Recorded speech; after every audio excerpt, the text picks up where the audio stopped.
இன்றைய சமையல் வருது. இது சிக்கன் குழம்பு. இது பள்ளிவளையம் சிந்தாமணி எதுனாலும் சொல்லுவாங்க. அது காலி ஆயிடுச்சு. தம்பியும் அவங்க அப்பாவும் சாப்பிட்டுருக்காங்க. இது சாதம். திறக்க முடியல.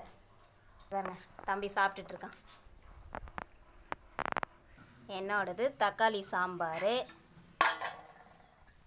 இட்லி வெந்துட்டுருக்கு. எனக்கு தக்காளி சாம்பார், இட்லி, அவங்களுக்கெல்லாம் சிக்கனு, ரைஸு இதெல்லாம்.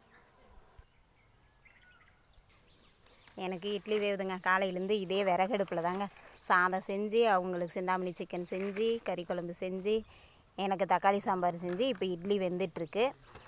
எல்லாம் இன்றைக்கி சண்டே ஸ்பெஷல். எல்லாம் உங்கள் வீட்டில் என்னென்னு சொல்லுங்கள். கமெண்ட் பண்ணுங்கள், லைக் பண்ணுங்கள், ஷேர் பண்ணுங்கள். ஓகே, டாடா.